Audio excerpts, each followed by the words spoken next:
mohon maaf, sudah rajin sholat tapi masih bohong, sudah rajin sholat tapi masih berkhianat pada diri sendiri, berkhianat pada orang lain, ya kan? Sudah rajin sholat tapi masih menghujat orang lain, masih menghakimi orang lain, ya kan?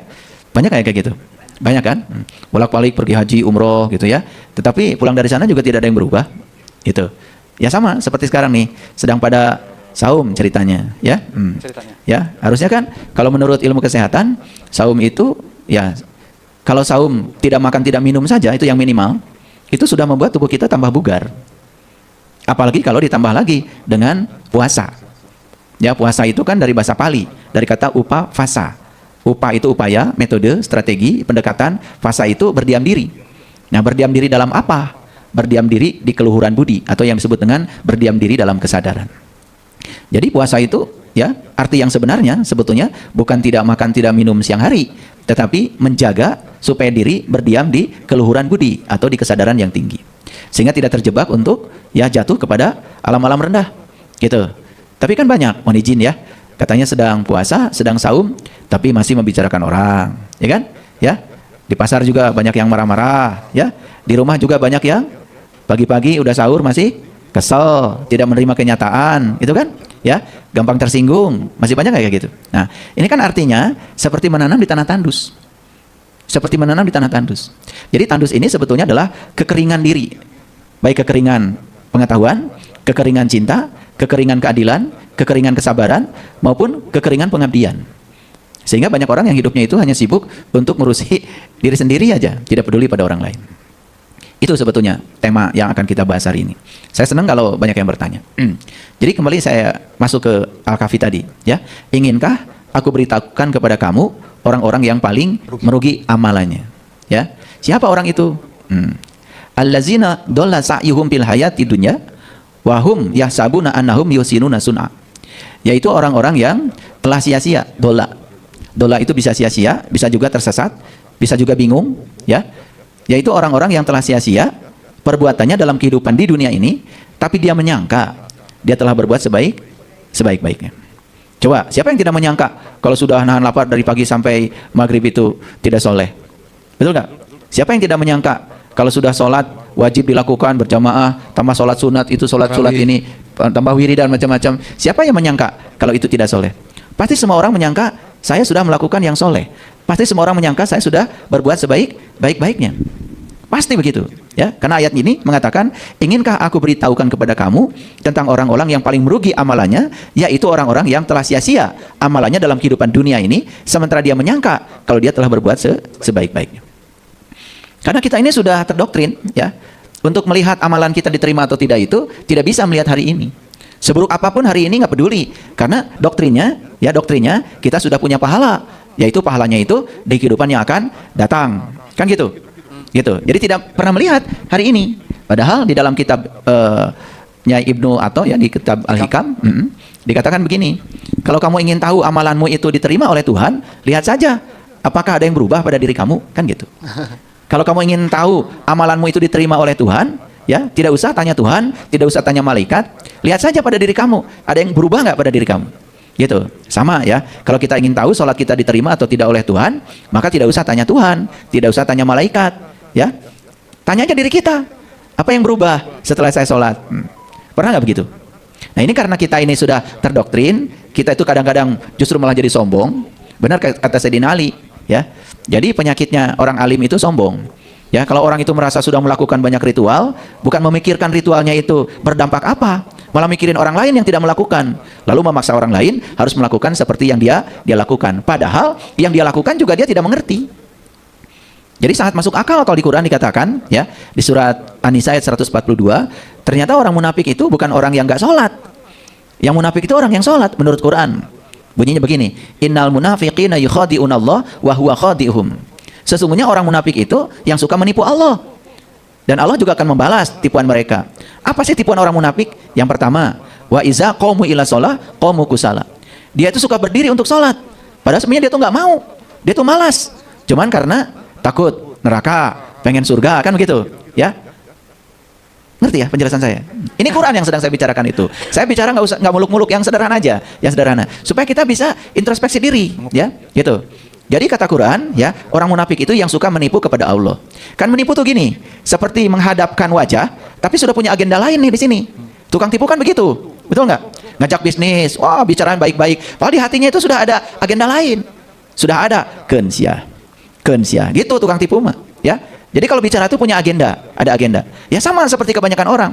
Bilangnya ini wajah tuh, wajhi alladzi fatras samawati wal ard, kumat kamit mulutnya, seperti iya, ya. Bukan menghadap Allah dia tuh sebetulnya saat itu, menghadap ke barat sebetulnya, ya. Nggak tahu kemana saya juga. Apa ke Moskow, apa kemana, ya. Kalau ditarik ke sana kan belum tentu ke Ka'bah, betul nggak?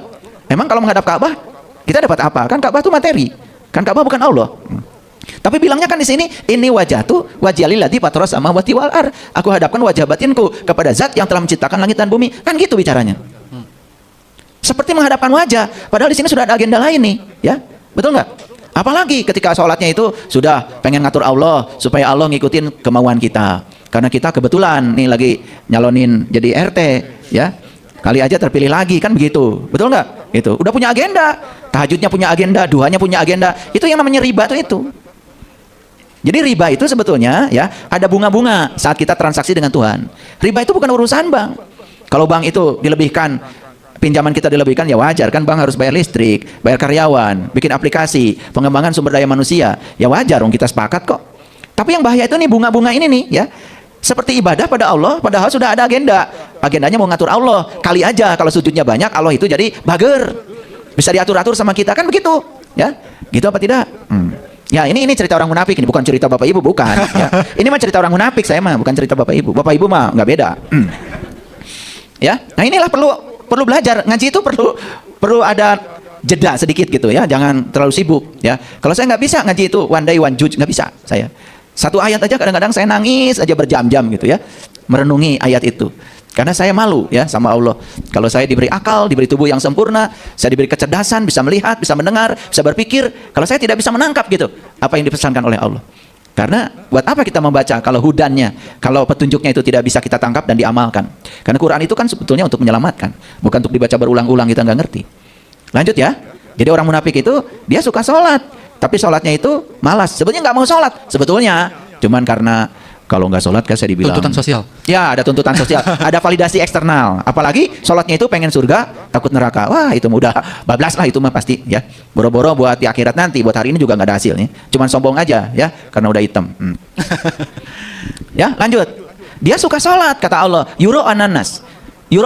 Dia sholatnya itu validasi eksternal aja, gitu. Ya, takutnya cari Pak RT. Kenapa Kang Firman kok nggak kelihatan sholat, gitu. Ya, itu. Jadi ibadahnya karena Pak RT, karena Pak RW, ya. Mertua. Ya, pasti itu pengalaman pasti. Ya. Berikutnya nih yang paling berbahaya, wala yazkurunallaha illa qalila. Bahkan sholatnya itu tidak mengingat Allah, hanya sedikit aja ingatnya. Coba. Itu yang ingatnya sedikit aja, munafik. Nah, ini yang nggak ingat sama sekali, coba itu mau apa judulnya itu? Betul nggak? Jadi Quran tuh mengatakan, kamu tuh sholat malah jadi masuk orang munafik. Nah, itulah menanam di tanah tandus.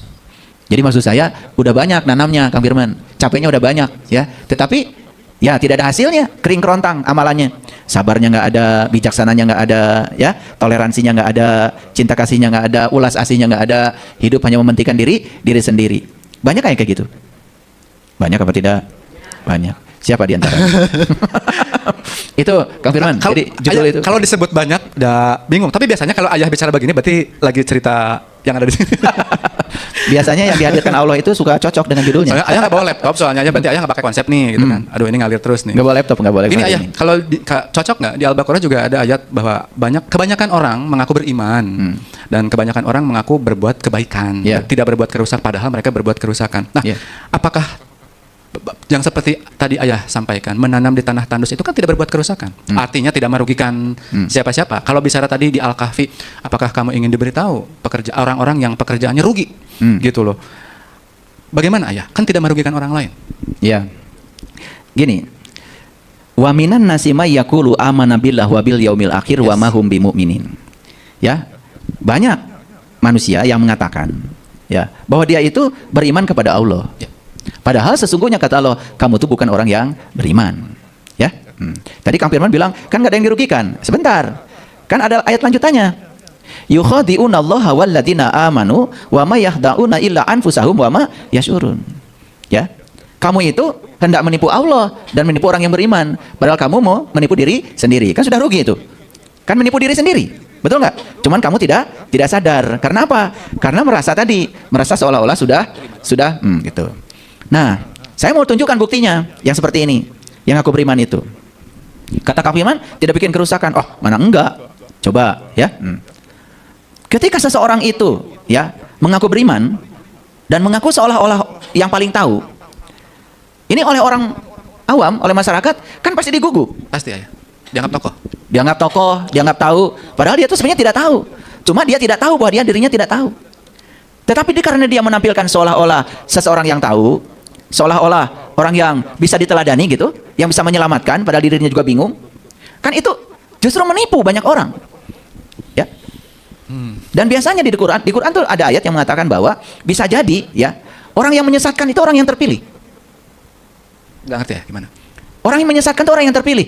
Maksudnya gini, di masyarakat itu kelihatan terpilih, terpandang, ya tokoh. Tetapi tidak punya pengetahuan sebetulnya. Dan kalau dia bicara kan bisa diikuti banyak orang. Bukankah itu membahayakan? Kan itu membuat kerusakan. Jadi jangan bilang tidak membuat kerusakan, makanya Allah bilang di Quran, ya, sesungguhnya kamu itu bukan orang yang beriman, buktinya kamu membuat kerusakan. Tapi orang yang mengaku beriman ini kalau disebut kamu membuat kerusakan juga nggak nerima. Bilangnya apa? Ya, tidak, katanya saya tidak membuat kerusakan, justru saya sedang melakukan perbaikan. Kenapa, Bapak Ibu? Ya, kalau berbicara tentang keyakinan, bicara tentang agama, ya, tentang agama. Contoh sederhana aja. Bapak Ibu pernah belajar Al-Quran. Kata guru ngaji, ketika ditanya, ya, Pak Ustadz, Pak Kiai, ini Quran surat Al-Baqarah ayat pertama, Alif Lam Mim artinya apa? Apa jawabannya? Yang saya dapat dulu, hanya Allah yang tahu. Diterima nggak itu sama Bapak Ibu? Diterima. Dan Bapak Ibu nanti kalau ditanya lagi sama anak, ini Alif Lam Mim artinya apa? Hanya Allah yang tahu. Itu bahaya kan? Karena kalau yang terpilih ini bicara, dan itu kan bisa diikuti, berantai itu kebodohannya. Sehingga orang tidak berpikir lagi. Tapi kalau yang sadar, bukankah Al-Quran itu buat manusia? Lah kalau hanya Allah yang tahu, ngapain difirmankan sama Nabi Muhammad? Sudah aja nggak usah difirmankan. Kalau yang Allah pengen tahu aja sendiri, ya ngapain difirmankan? Difirmankan itu kan berarti hudan, berarti petunjuk. Setuju nggak dengan saya? Difirmankan itu supaya jadi petunjuk gitu. Tetapi kita ini yang paling gampang kalau belajar agama. Begitu ada Alif Lam Mim. Nah, kita harusnya wong Allah terang. Yasin. Betul nggak? Begitu Yasin, beda deui tah. Tapi begitu terus, nanti hartosna hanya Allah yang tahu. Kaf ha ya ain shad. Nah, hanya Allah yang tahu. Kan bingung ya. Kalau saya dulu waktu kecil bingung. Arabnya beda-beda, tapi bahasa Indonesianya sama. Hanya Allah yang tahu. Kalau saya, ya kalau Bapak Ibu mah hebat ya, nggak bingung. Saya mah bingung waktu kecil. Diajarin gitu sama Bapak saya tuh, bingung ya. Tapi begitu saya sudah mulai sadar gitu, saya bilang Bapak saya ini jahat banget. Bapak saya ini ustadz, kiai lah kalau di kampung. Imam masjid. Guru ngaji, suka ceramah. Suatu saat saya bilang sama Bapak saya, Pak sebetulnya Bapak itu kan tidak tahu. Tapi kenapa nyalain Allah? Gitu. Kenapa tidak hanya saya yang tidak tahu? Betul nggak? Kan ketika ditanya itu belum tahu, kan harusnya jawabannya saya tidak tahu. Betul nggak? Daripada sekarang ditutupi sama Allah, hanya Allah yang tahu. Kan lebih bahaya. Yang ngomong Bapak saya, tokoh agama di masyarakat. Apapun yang diomongin Bapak saya, sekampung itu nurut. Iya, apa nggak bahaya itu? Nah itulah makanya iman itu jangan katanya, tapi nyatanya. Ulangi ya, iman itu jangan katanya, tapi nyatanya. Kalau saya sih iman nggak banyak-banyak, tapi semua yang saya imani, yang saya sudah nyata, saya sudah tahu, saya sudah membuktikan, saya sudah merasakan, itu aja. Jadi kalau saya ditanya, iman saya itu sedikit, ya, karena saya tidak percaya yang katanya, yang belum terbukti pada diri saya, yang nggak saya imani, nggak bisa saya mengimani, ya.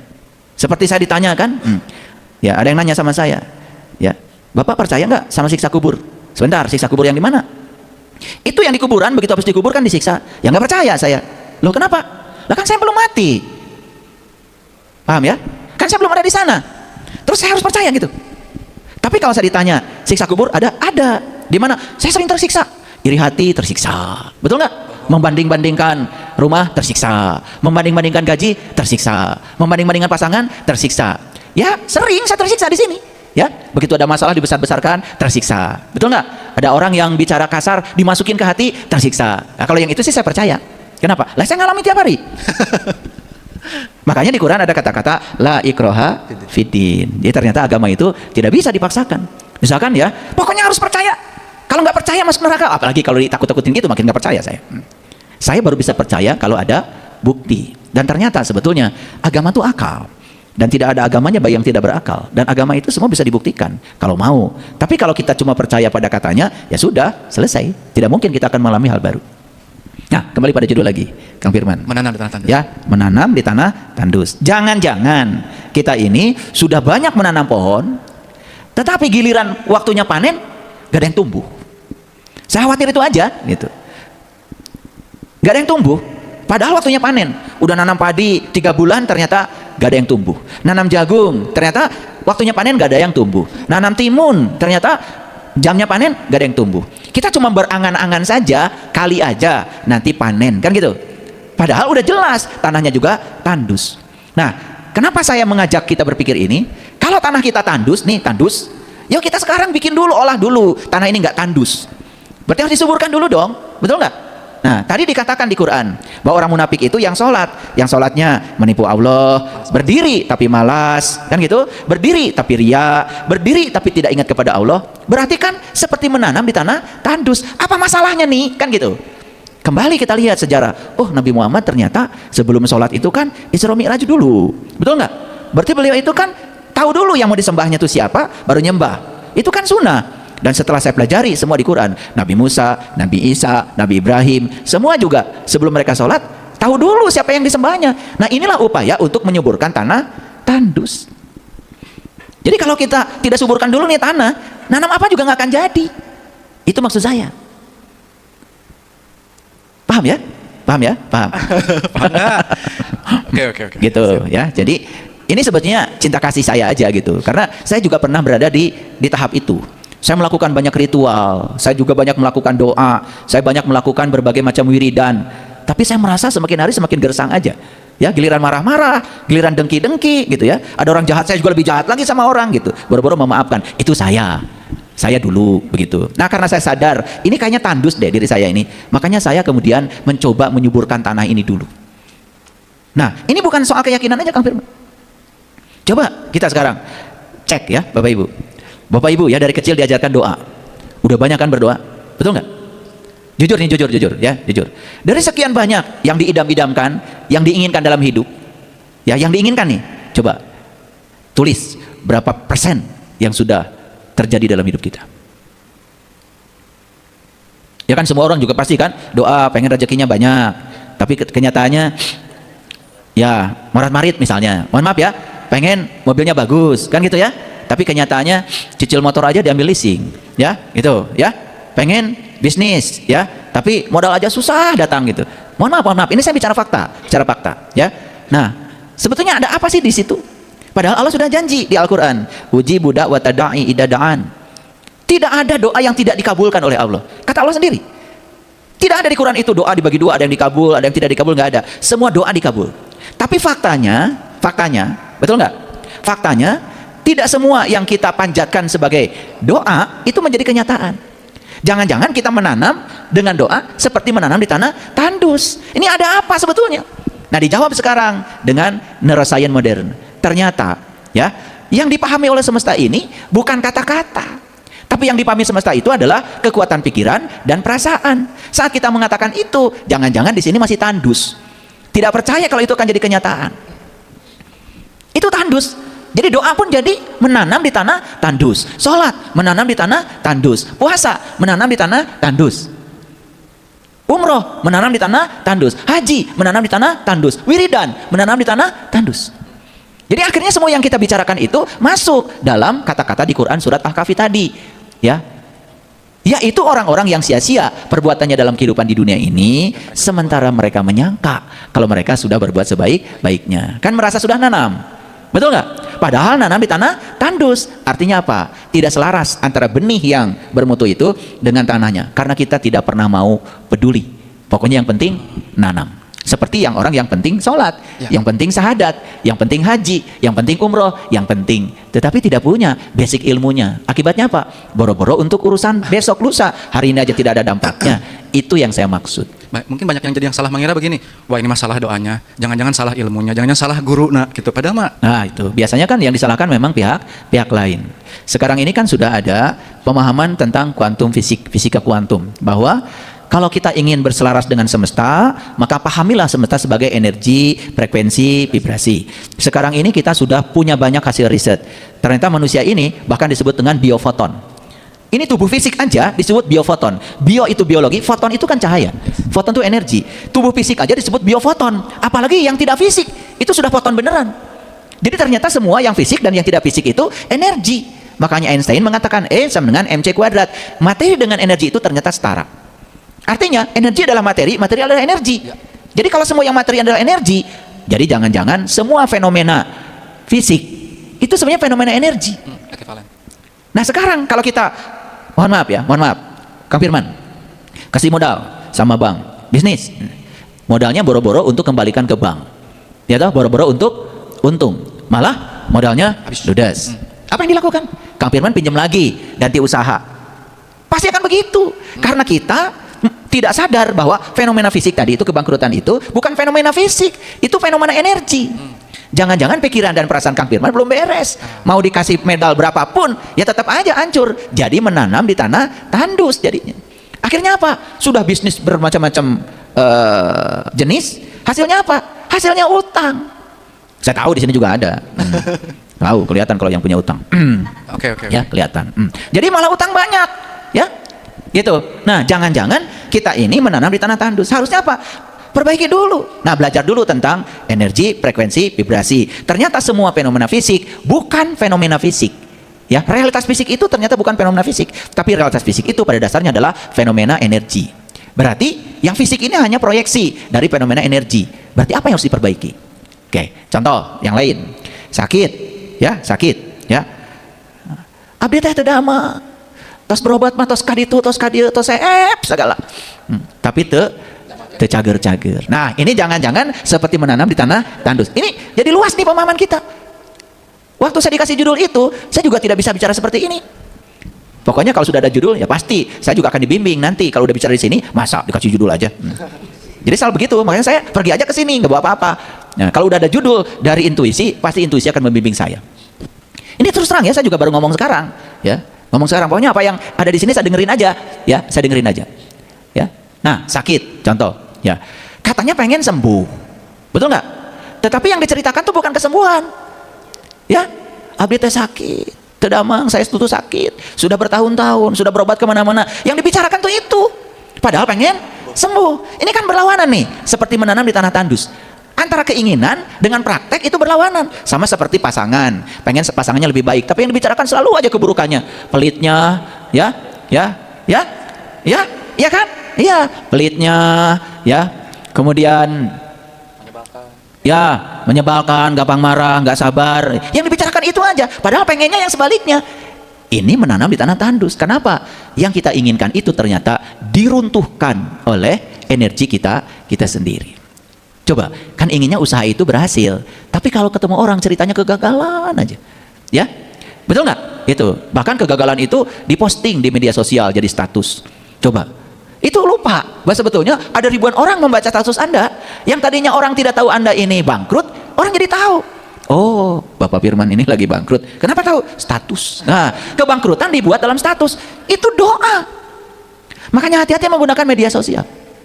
Makanya kayak saya, YouTube saya punya, Facebook punya, TikTok punya, Instagram punya. Tapi di HP saya nggak ada semua aplikasinya. Dan saya nggak pernah nonton. Nggak pernah nonton, ya. Iya, pokoknya saya bukan yang garap, orang lain yang garap. Pokoknya kalau perlu konten ya saya disuruh di depan kamera ngomong-ngomong aja saya. Dan saya juga nggak pernah, ya, nggak pernah. Apalagi bikin status, ya. Pusing statusnya, betul nggak? Ya itu kan suka katanya suka ada yang begitu kan Firman.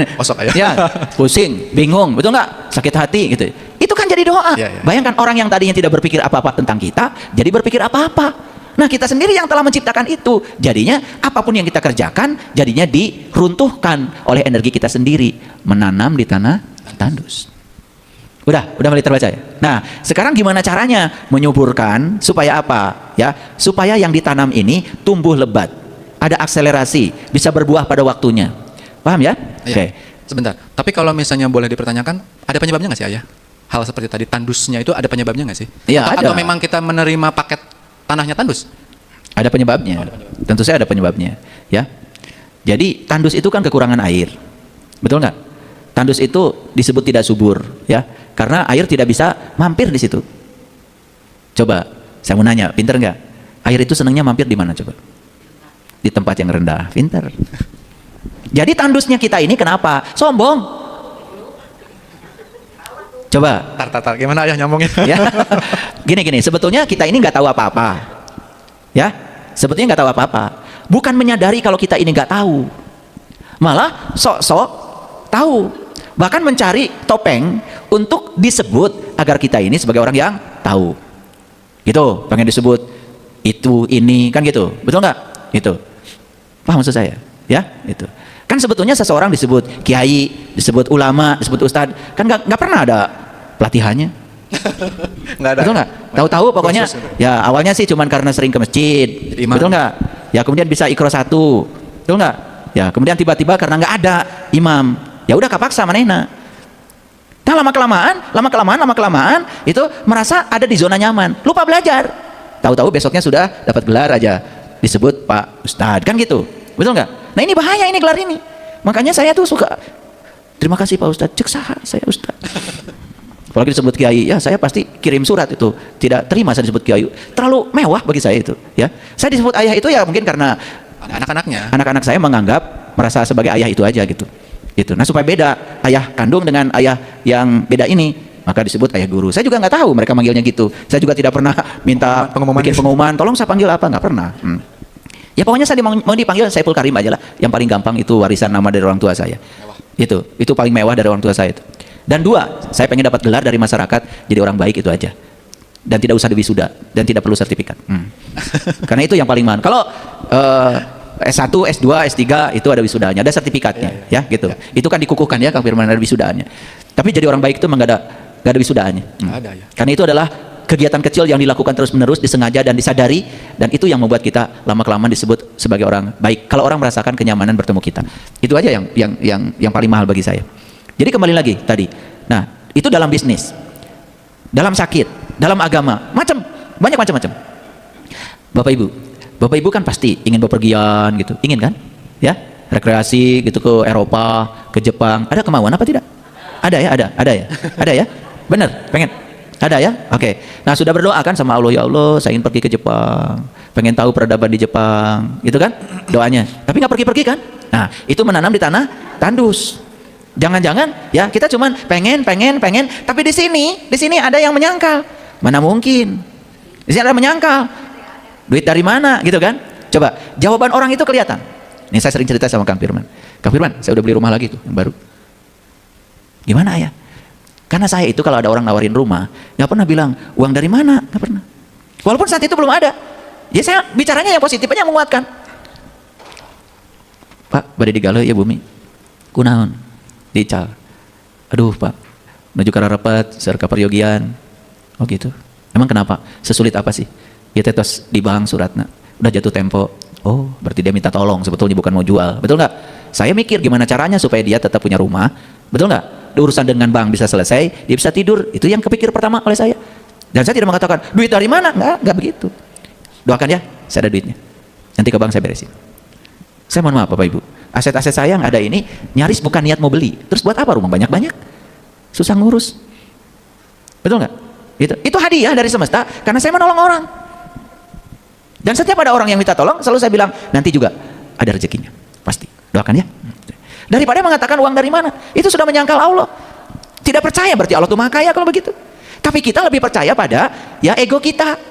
Gitu. Coba Bapak Ibu lihat sikap Bapak Ibu diajak piknik langsung, atas di mana abdi kau tuang gehese. Tuh, udah salah ngomong lagi. Betul nggak? Kenapa sih tidak bicara yang menguatkan? Ada orang yang sakit kemarin Kang Firman datang ke rumah. Ya. Datang ke rumah, sakit. Dan diponis sudah stadium yang paling tinggi. Terus saya bilang, "Kamu pasti sehat." Langsung marah sama saya. "Mana mungkin?" Sia moal cager. Jadi kata-kata dari dokter itu udah masuk di alam bawah sadarnya. Terlalu dalam. Iya teh jelema tah yang panggil saya kalau kaki. Katanya pengen konsultasi sama saya. Kalau konsultasi sama saya mah dibuat enteng aja. Ah tenang, penyakit gini mah sembuh nanti juga. Marah sama saya. Mana nggak mungkin. Ini stadiumnya udah tinggi. Aduh, jadi saya harus menghancurkan dulu itu paradigma dia itu. Rek cager kumaha tuh. Dia sendiri sudah mau vonis, nggak mungkin sehat. Coba bayangkan. Terus saya bilang, apa kabar istri kamu? Ya, istri saya nggak peduli katanya. Oh, emang kenapa istri kamu? Istri satu keras pak, tidak mungkin bisa diubah. Nggak mungkin lagi. Aduh, ya jelema kumaha ya. Tidak ada yang positif kata-katanya. Coba kalau dia mengatakan, oh saya pasti sembuh pak. Iya, tubuh kamu itu dokter yang paling hebat. Nanti kita bantu ya supaya mengaktifkan, supaya sel-sel di tubuh kamu nanti bekerja. Nanti mau ke sana sebetulnya pengen saya, tapi dari awal marah sama saya. Itu, kamu tuh konsultasi dengan saya sebetulnya mau apa? Ngajak ngesang? Itu coba kebayang nggak Bapak Ibu? Saya harus meruntuhkan itu dulu. Ini menanam di tanah tandus. Mau pergi kemana-mana pun nggak sembuh. Iya, sombong. Ya, sombong tadi sombong. Nah, coba ada orang nih, udah Kang Firman udah tahu. Ada orang dari Manado sakit udah lama. Saking sakit suaminya itu stroke, istrinya juga bangkrut usahanya. Tapi dia setelah dengar kajian saya, dia mengubah cara berdoa. Asalnya minta kepada Tuhan, selesai tidak minta lagi. Tapi terima kasih Tuhan, suami saya sudah sembuh. Terima kasih Tuhan, suami saya sudah makan seperti biasa. Ini suaminya yang sudah tidak berdaya itu datang ke rumah saya, duduk tegak di depan saya. Dan istrinya tidak menyangka bisa secepat itu. Hanya 4 bulan stroke-nya bisa sembuh. Karena diizinkan. Jadi sebetulnya tidak mengizinkan itu jadi tandus. Kenapa? Itu jadi sombong. Coba gini ya. Orang yang tidak tahu, tapi tidak sadar kalau dirinya tidak tahu. Tapi sudah kadung diposisikan oleh masyarakat, pananyaan. Orang yang diandalkan, seolah-olah dia yang paling tahu. Padahal jawabannya juga ngarang. Orang yang kayak gini, subur apa tandus? Wah, kering ya. Kering, nggak ada air. Sedangkan air itu yang akan membuat yang tandus menjadi subur, itu kan hanya datang ke tempat yang rendah. Sementara dia sudah tertutup. Itu yang dikatakan oleh Allah. Orang yang model kayak gini, ya, apa tuh? Dipanggil oleh Allah sebagai orang yang bisu, tuli, lumpuh, buta, mati buta, sumun, bukmun, umyun, fahum, la yarjiun. Ya. Sudah sumun, ya, tuli, bukmun, bisu, umyun, nggak bisa lihat, la yarjiun. Kamu gak akan bisa kembali. Jadi untuk kembali ke posisi awal, ke defaultnya saja, itu sudah susah. Apakah dia itu masih mendengar? Masih. Tapi kalau dia mendengar, tidak menyimak. Karena sudah ada kesombongan, saya sudah tahu. Banyak orang ya, kalau menyimak orang lain itu bukan berusaha memahami, bahkan sedang menyiapkan jawaban untuk menyangkal yang dibicarakan orang. Jadi di sini tuh sibuk menyiapkan jawaban untuk menyangkal, mengcounter. Banyak yang kayak gitu. Nah, inilah tandus. Jadi yang tandus ini harus disuburkan dulu. Dengan apa? Biarkan air mengalir. Gimana caranya? Rendahkan diri kita serendah-rendahnya. Kalau tidak tahu, bilang tidak tahu. Dan sadari bahwa saya tidak tahu. Pasti akan menimbulkan simpati dari orang-orang yang tahu untuk memberitahu. Coba, yang tadi contoh. Ya, cari contoh. Ada lagi yang datang ke rumah saya. Pokoknya yang datang ke rumah saya, pasien-pasien saya luar biasa. Keren-keren. Mohon maaf, ibu dari mana? Oh, saya ibu X namanya. Dari mana? Kenalkan saya, penyintas kanker. Wah, sekarang saya itu sedang membuat perkumpulan orang-orang yang kanker. Kata saya, perkumpulan orang yang joget, nyanyi, rada waras kalau menurut saya. Ini perkumpulan orang-orang kanker. Berarti semua orang yang di situ tuh sedang mengidentifikasi dirinya sebagai orang yang sakit. Ngumpul tanpa gara ring. Gak ada lagi kata saya, ibu, bikin perkumpulan yang rada bahagia tuh. Misalkan kan ada perkumpulan yang punya mobil Avanza, ada lagi ya perkumpulan Avanza. Ada yang moge itu ya, perkumpulan moge. Iring-iringan we ulin, cager ta. Nah perkumpulan teh anu kitu, iya mah perkumpulan nyeri beuteung. Saya atuh cagerna. Ya. Saya bilang gini Kang Firman, bisa nggak ibu mohon izin, ibu keluar aja deh dari perkumpulan itu. Kenapa? Saya jelaskan dulu. Sejam saya menjelaskan, susah payah menjelaskan supaya keluar dari situ. Jadi saya harus jelaskan dulu itu tuh namanya mengidentifikasi diri sebagai, itu jadi doa. Seolah-olah saya ini orang sakit, berkumpul dengan yang sakit, saling menguatkan. Ya, sabi lulungan. Kompak. Nih, saya bilang kalau saya ya bikin klub itu, klub BMW gitu. Klub Mercy, klub PW gitu, iring-iringan ke Pantai Selatan, ya ada restoran berhenti, seserian, rada masuk akal tak, lamun klub nu kieu mah, seserian, karena seserian itu melebarkan pembuluh darah, sugan we cager, loba seuri mah, betul nggak? Ini mah klub cancer, begitu Pak, udah stadium berapa? Tapi itu tidak sadar, ya, bahkan saat berkenalan pun kepada orang lain, mengenalkan, yang orang lain nggak tahu pun jadi tahu kan? Ini menanam di tanah tandus. Inginnya sehat, tetapi salah arah. Jadi yang hari ini kita bicarakan ini kelihatan sangat ringan sebetulnya Bapak Ibu. Tetapi ini sangat penting. Dan fundamental sekali. Sangat fundamental. Bagaimana kita mau berubah? Kalau di sini sudah ada ketidakmungkinan. Padahal hidup itu probabilistik. Tetapi semua kemungkinan sudah ditutup oleh kita. Ditutup. Ya. Gimana istrimu? Istri saya keras Pak. Gak diajak itu ke sini. Wah nanti takut berantem sama Bapak. Udah takut. Gak apa-apa tuh berantem sekalian sama saya. Mau sampai mana begitu. Tapi karena pikiran ini suka berdrama. Betul nggak? Kadang-kadang menciptakan penderitaan yang diimajinasi saja. Belum tentu di kenyataan. Ya Bapak Ibu mau pergi ke sini. Ya, aduh mau ke Jelekong. Takut nyasar. Kan nggak pergi. Cicing wedi mah. Betul nggak? Tapi yang berani, nanti tinggal nanya aja. Gak mungkin ini alamatnya. Paling tidak nanya Google Map. Betul nggak? Kan nyampe di sini. Tapi yang takut nggak nyampe. Makanya berani itu sebenarnya Kang Firman. Berani itu sebetulnya mencoba walaupun takut-takut. Ulangi ya. Apa berani? Mencoba walaupun takut-takut. Itu berani. Ya. Ini kasih definisi baru oleh saya sekarang ya. Berani itu mencoba walaupun takut-takut. Nah, itu udah berani itu. Keren. Itu dalam rangka untuk menciptakan supaya tanah kita tidak tandus. Bapak Ibu, ternyata judul ini bukan hanya berbicara tentang satu aspek agama, bukan. Termasuk bisnis, kesehatan, betul nggak? Termasuk juga keberlimpahan. Ya, keberlimpahan. Nih, saya mau kasih contoh. Saya berulang kali ngasih contoh ini, ya, Bapak Ibu. Saya ini bisa sekolah itu ajaib. Tapi saya tidak percaya sama keterbatasan, tidak percaya. Saya itu lulus SD, Kang Firman, juara. Ya, juara. Mau masuk SMP. Ya. Bapak saya itu kalau orang mungkin juara itu mungkin dipotongin ayam, mungkin gitu, karena saya lihat yang tidak juara juga dipotongin ayam, Kang Firman. Kalau saya kan ayamnya juga nggak ada. Iya, paling saya makin daging ayam itu kalau ayamnya sakit atau sayanya sakit. Itu aja, nunggu dulu itu momennya. Nggak ada. Ya udah, ya dirayakan sendiri aja. Ya, dirayakan sendiri aja, ngambil kayu bakar. Ya di hutan, tiduran, ada kapal lewat. Wah, saya nanti pasti naik kapal. Gitu aja. Merayakannya saya begitu. Jadi saya tidak mau percaya dengan apa kata orang. Dan kalau saya percaya sama apa kata bapak saya, mungkin saya juga tidak ada di Jelekong ini. Pasti saya ada di kampung saya, nggak akan ke kota. Dan saya tidak percaya itu. Saya tidak percaya bahwa sekolah itu dibatasi oleh uang. Kalau Allah mau, pasti Allah ngasih jalannya. Nih, saya baru cerita ke Kang Firman tadi. Saya tuh udah lama pengen bebaskan tanah yang di atas. Dari awal malah. Yang dekat aula itu, supaya mobil masuk situ. Tapi karena saya yakin, padahal si pembelinya selalu bilang, wah nggak akan dijual, nggak akan dijual. Kemarin datang. Karena saya menariknya. Setelah datang pun, saya bilang ke Kang Firman, ini udah datang nih, yang punya tanah. Padahal saya belum siap. Udah, saya ngobrol dengan Kang Firman, saya ngobrol. Udah, dari saya 50 juta, dari saya 50 juta. Ada aja. Makanya berpikir cara. Kalau kita berpikir cara, mumet hidup itu. Ya. Tapi kalau kita sudah percaya aja, getarkan di sini, pasti dijual. Saya percaya itu. Dan dia datang ke rumah saya, dijual. Saat itu belum ada uangnya, ada aja jalannya. Ayah dari saya sekian. Ada aja jalannya. Sampai hari ini Bapak Ibu, saya tidak mau membatasi Tuhan dengan ketiadaan yang ada pada diri saya. Saya waktu tidur sama kakak-kakak saya, nanti saya kalau sudah gede mau keliling dunia, kakak saya bilang, mana yang masuk, kemana wae ngomong teh, bisa stres. Makanya setiap saya pulang dari mana-mana pasti bawa oleh-oleh buat kakak saya yang bilang, tong ngimpi karena bisa stres. Bapak, dari mana? Saya baru pulang dari Eropa, saya bawain coklat. Ini dari Belgia nih coklatnya. Ya. Saya ingin supaya kakak saya ingat lagi kata-kata itu. Karena kakak saya percaya bahwa dia tidak akan kemana-mana, sampai sekarang nggak kemana-mana. Karena saya tidak percaya.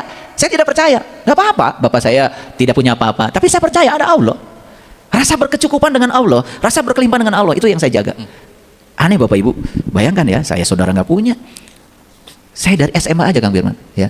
Nah udah ceritanya SMP saya. SMP itu juara umum Kang Firman. Juara umum, bukan juara kelas, juara umum. Bilang sama bapak, saya juara umum. Bapak saya cuma diam. Udah ngerti bapak saya, ini anak minta sekolah. Ya kan? Juara kan? Ya. Udah, saya ambil lagi rapotnya. Ngucapin selamat juga nggak bapak saya. Udah saya bawa. Saya berdiri di pinggir jalan, bawa rapot. Tiba-tiba ada orang buka restoran, mau nutup restoran, jalan. Ditanya, mereka mana? Saya bilang mereka Garut. Karena dari kampung saya ke Garut itu sekitar 120 kilo. Diongkosin saya, coba. Nyampe di Garut, cari masjid. Gampang. Masjid. Ya. Udah bisa azan. Suara saya bagus kalau azan. Wah, azan. Azan lagi sore. ada yang merhatiin sama saya. Ini ada orang baru, rajin azan. Udah akhirnya suruh jadi guru ngaji di situ. Ngaji ikro biasa yang A, I, U, ya, Ba, Bi, Bu, ya gitu. Saya lancar kalau yang gitu. Akhirnya saya bisa sekolah. SMA tamat juga, walaupun sering ditagih iuran. Ya, begitu selesai, saya PMDK dapat tanpa tes. Jadi jalannya ada aja, Bapak Ibu. Udah selesai S1, tiba-tiba ada beasiswa untuk lanjutkan pasca sarjana, ada aja. Jadi saya tidak pernah membatasi segala sesuatu, apalagi ya bilang, wah gaya modal, gak pernah saya. Tapi saya tidak pernah berpikir pinjem itu. Jadi itu Kang Firman. Jadi ajaran Bapak saya yang masih saya pegang sampai sekarang itu adalah, ya, apalagi untuk kegiatan yang konsumtif, apalagi makan.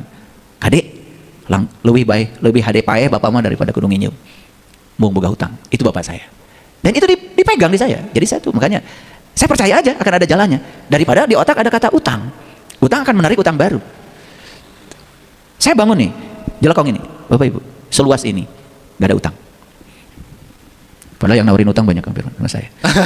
Makanya kalau dari bank ada yang nawarin kartu kredit gitu, ya tunggu ya, besok saya datang, saya ceramain aja.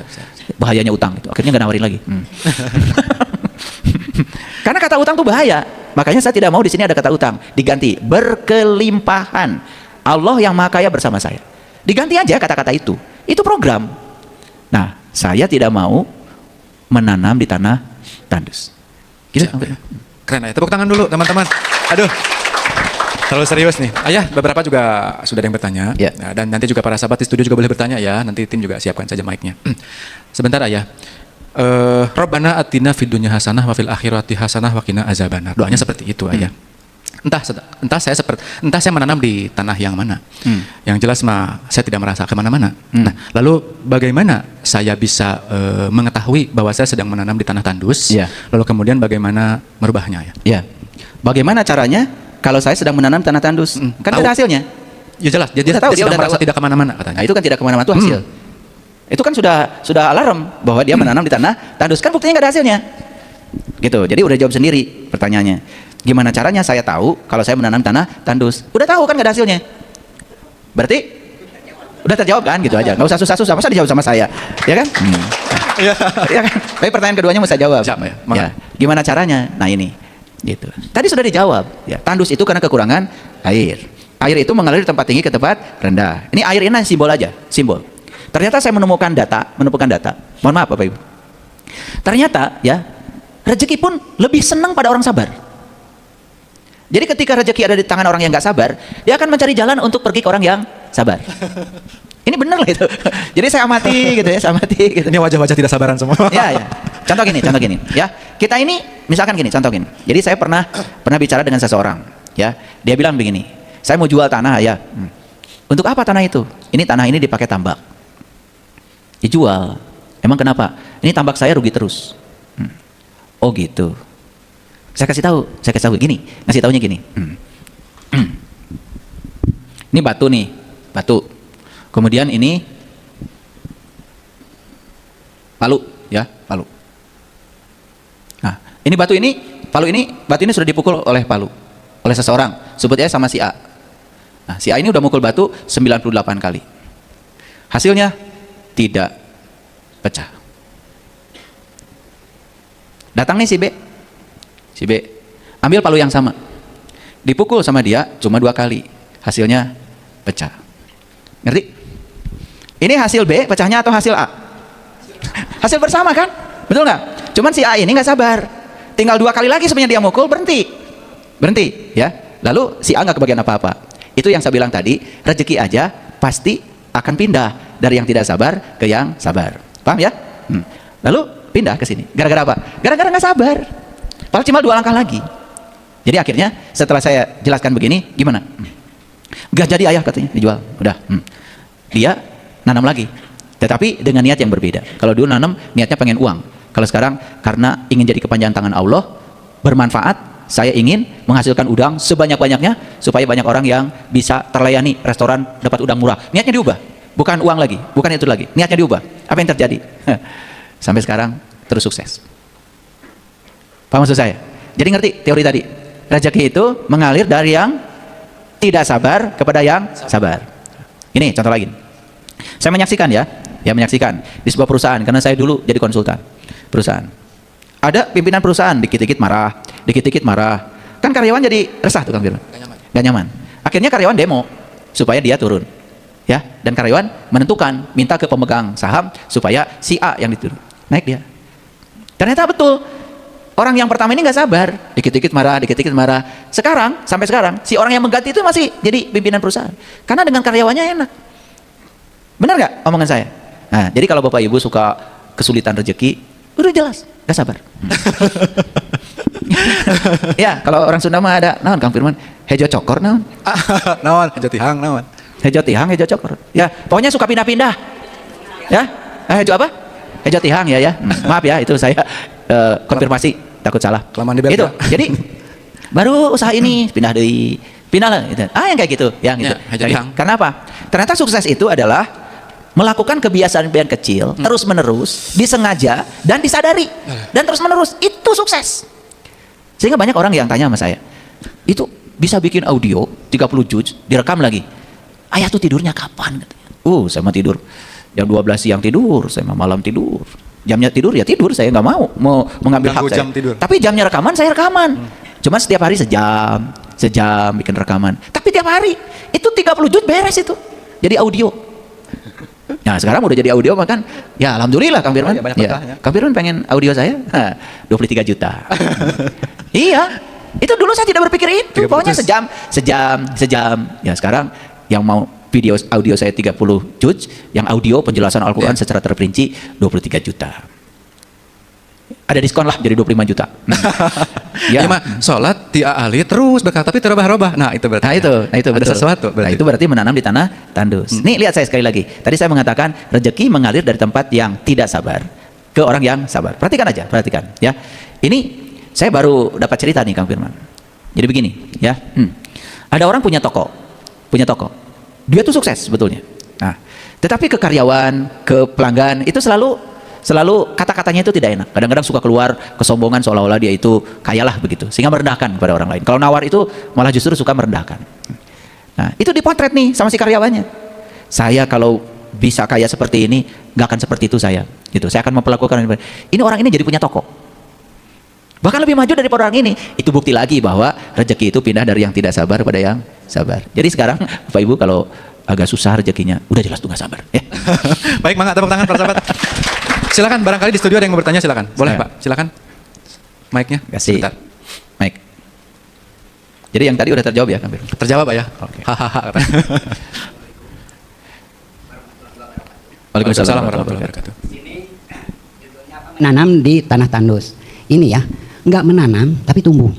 Nggak menanam tapi tumbuh. Kalau secara dohir lihat di tembok ya, di atas rumah suka tumbuh tuh pohon-pohon.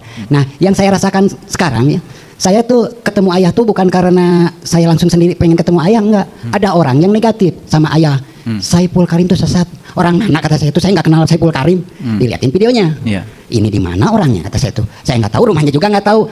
Bukan kebetulan. Saya lewat sentral hari Selasa ya. Cuman di situ kumpul. Ini apaan? Pas lihat di slide Saiful Karim. Ini orang sesat. Nah, saya tuh langsung ngikutin kan? Ngikutin. Saya ikutin dan sampai sekarang siapa yang ayah nggak suka dengan ayah, dengan saya berhadapan dulu, jangan sama Saiful Karim lah, berat gitu kan. Kenapa? Karena saya itu apa yang dikaji kajian ayah saya ikutin, saya alami. Ya contoh kecil kan, biasanya saya mau tidur tuh suka ada nyamuk ya, pengennya tuh mukul gitu ya, mati gitu. Apa suara ayah tuh seperti terdengar, jangan menyakiti. Akhirnya saya tidak mau ingat ayah. Bahkan di motor lebih ini lagi ya. Waduh, tantangan tuh lebih berat sebetulnya buat saya tuh. Kenapa? Nggak mau ngelakson. Terus ada orang nabrak, ingat ke ayah gitu, terima yang tidak ingin, lepaskan yang kita ingin. Aduh iya ya, ketemu ayah tuh alhamdulillah. Mungkin itu nggak menanam, tumbuh gitu ya. Nah mungkin di Qurannya tuh surat apa saya nggak paham, nggak bisa dengan Quran. Segitu aja ya. Oke, baik ya. Ini sharing bagus sekali ya. Ya, sebetulnya ayah tuh menanam di perasaan. Jadi ada energi, ya ada energi di situ. Ada energi, ya, yang ingin mengubah diri ayah, yang ingin membuat hidup ayah berkualitas. Ada tuh, cuman itu tidak disadari. Mungkin di alam bawah sadar, bukan di pikiran sadar. Nah energi itu memancar terus. Sehingga hadirlah orang yang tadi, yang bilang kalau saya ini penyebar aliran sesat gitu kan. Gitu kan? Itu hanya pemicu aja. Makanya nanti kalau ketemu dia lagi, terima kasih bilang, ya. Karena gara-gara kamu jadi saya ikut pengajiannya gitu, ya. Itu. Jadi lebih dalam lagi kalau praktek itu jangan nanggung. Jadi cari orang itu ya, ucapkan terima kasih. Salam dari orang sesat ini bilang. Sekarang jadi kubur ya. Ya. Serahkan ayah, cuman sampai sudah dilaporkan, udah nggak usah ayah ini saya aja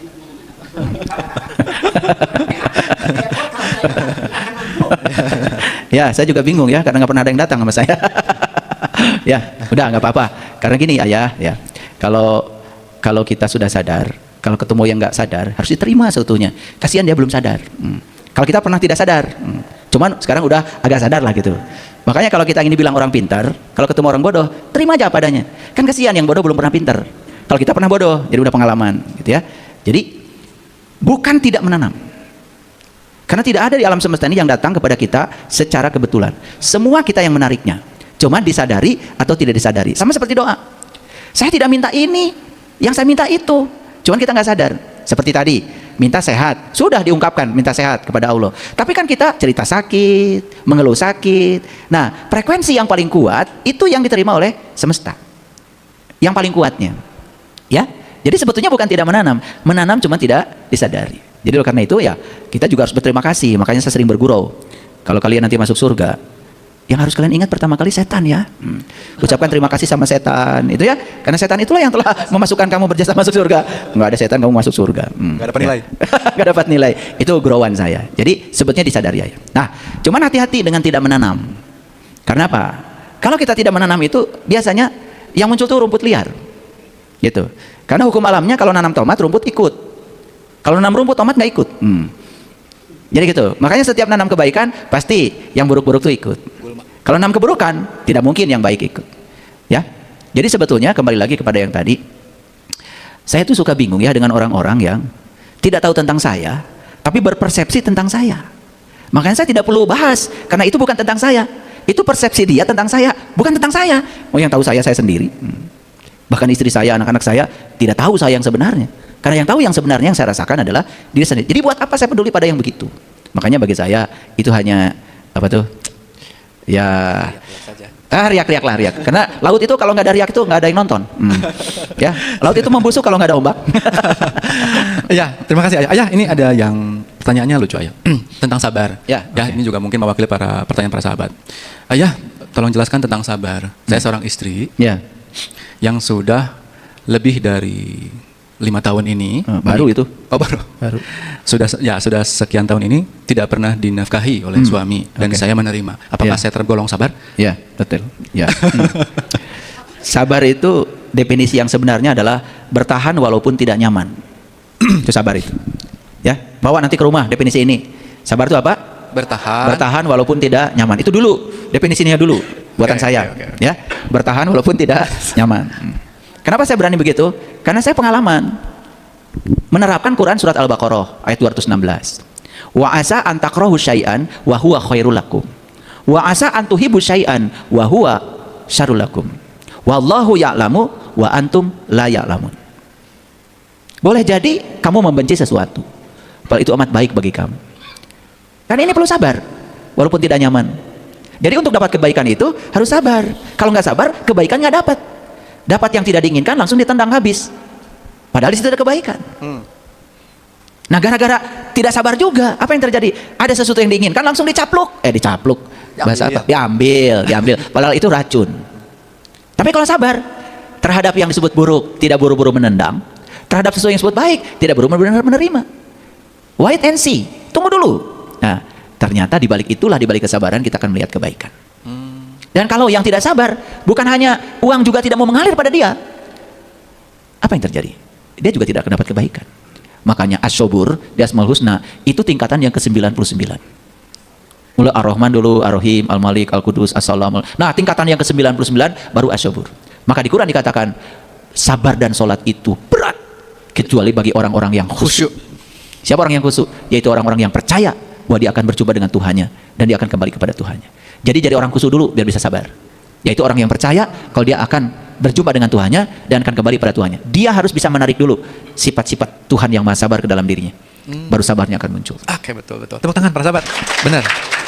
Jadi selama itu belum terinstal ya, sabar akan menjadi perjuangan. Ya. Kecuali sabar itu sudah terinstal, Yes. ya sabar itu akan menjadi sifat aja. Itu kan biasa. Makanya kan di Quran jelas, wasta'inu bisobri wasalah, Ya. wasalah, wa innaha lakabiratun illa alal khosiin. Yang berat itu dua, Bapak Ibu, sabar dan sholat. Tetapi itu menjadi ringan kalau bagi orang yang khusyuk. Orang yang khusyuk. Siapa orang yang khusyuk? Allazina yadunnuna annahum mulaqu rabbihim wa annahum ilaihi rajiun. Yaitu orang yang percaya kalau dia akan berjumpa dengan Tuhannya dan dia akan kembali pada Tuhannya. Kenali Tuhan. Temui dia setiap saat. Bagi yang bisa. Nanti sifat-sifat Tuhan akan meresap, nyurup ke dalam diri kita. Ya, betul. Dengan demikian, ketika ada peristiwa-peristiwa seperti itu, udah punya prinsip. Otomatis. Oh, saya tidak menyukai ini, tapi saya percaya di balik ini ada yang terbaik yang sedang Allah berikan pada saya. Saya harus bertahan. Nah, walaupun saya tidak nyaman, bertahan dulu. Tapi percaya sama saya, tidak ada malam yang terus-menerus, pasti berganti siang. Dan tidak ada siang yang terus-menerus berganti malam. Siang itu tidak abadi, malam tidak abadi. Yang abadi adalah siang dan malam. Itulah, kalau tidak punya sabar terus mau gimana? Kalau tidak punya sabar mau gimana? Kita tidak punya kebaikan. Makanya semua orang yang tidak sabar tidak akan pernah mendapatkan kebaikan. Kenapa? Karena kebaikan itu disembunyikan di balik yang kita tidak suka. Makanya sabar saya definisikan bertahan walaupun tidak nyaman. Contoh sederhana. Mungkin yang belajar rumah tangga tidak nyaman, sedang belajar menerima dan menerima perbedaan. Tapi suatu saat nanti ketika tua akan berterima kasih pada diri. Alhamdulillah, saya tidak jadi berpisah dengan pasangan saya. Walaupun saat itu hampir saja saya memutuskan untuk itu. Dan manfaatnya apa? Lihat cucu, lihat anak. Ketika anak dilamar, nggak bingung karena keluarganya jelas.